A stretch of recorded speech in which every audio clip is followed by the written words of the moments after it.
Hi, I'm Brian, the NDT Services Manager here at MagnaFlux. This video is going to give you a demonstration of the basic inspection process using the wet fluorescent method. The actual process you use will depend on your AS&T Level 3 or your Cognizant Engineering Officer.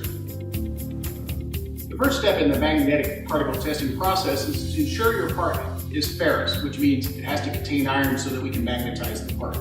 The next step is to actually physically clean the part prior to testing.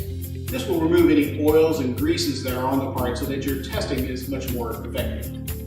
A very simple, easy way to do it is using MagnaFlux SKCS cleaner. Spray the part completely, and then wipe off any grease and oils that are on the part. There are other methods suitable for cleaning the part. Prior to testing the part, you must check a couple things to make sure your machine is actually ready. One is the ultraviolet light concentration using a UV meter, the visible light, so you have less than 2-foot candles in your inspection area, and you also must check the bath concentration. I'm going to show you how to check the bath concentration now. We'll need a centrifuge tube, the one appropriate for the particles and fluid you're using in your bath, and your pump has been running. You run fluid through your bath hose until you get particles coming out. And you fill the centrifuge tube up to 100 milliliters. After that, you place the centrifuge tube in the stand and let it sit. If you're using an oil bath, it has to sit for at least 60 minutes. If you're using a water bath, it is only for 30 minutes. And then you read the concentration. You also must check your bath for contamination, what we call dirt. You're only allowed 30% contamination. If you have that much contamination, you need to change out your bath and clean your tank. And now we're ready to test the part. We'll place the part between the headstock and tailstock and clamp the part. And ensure that the part cannot be moved. This will prevent arcing between your copper pads and the part itself. The next step is set the machine up for a contact shot. We're going to be doing a standard wet horizontal inspection process, which means we'll do the contact shot, inspect the part, coil shot, inspect the part, and then we'll demagnetize the part. I'm using a multi-directional unit for this video, but I'm using it in the standard mode. The actual amperage that you will use to test the part is determined by your level 3 or your process instruction. There's multiple ways to determine the correct field. You either have to use a digital Hall effect probe, meter, a QQI, which is a steel shim with an artificial flaw on it, a known part defect, or a magnetic flux indicating strip. One of those methods have to be used to ensure the current is correct.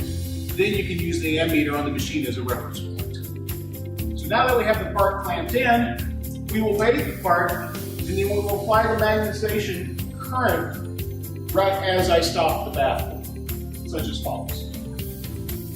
I weight the part sufficiently. See, the particles are still moving freely on the part.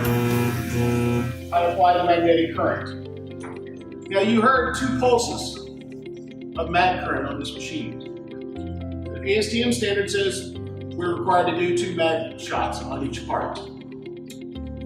Machines that we shipped from MagnaFlux since September of 2015, this is an operator selectable option. So it does 2 mag shots automatically, and that's on all wet horizontal units that we sell. Once you have done that, then you would inspect the part for any defects. To inspect the part, you may actually have to unclamp the part and physically look at it to see any defects. And depending on the part geometry and configuration,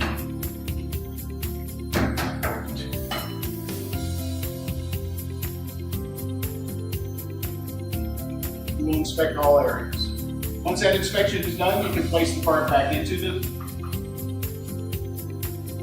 bring the coil over into position. The rule of thumb to remember is, on a contact shot, you will see indications in the direction of the magnetic current flow. In this case, it's going from the headstock to the tailstock. But you will not see indications that are exactly 90 degrees perpendicular to that current flow. This is why we have the coil shot.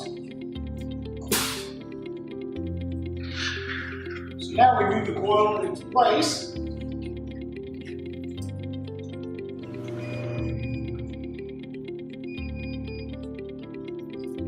And the coil is good for coil field, is good for 9 inches on either side of the coil.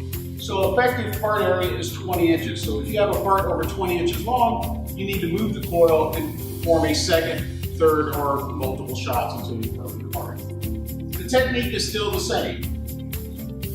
Wave the part and apply the current just prior to stopping or as you stop the back flow. And then you would inspect the part. All right. You can see clearly that I have a field established in this part. So now after I run the demagnetization cycle,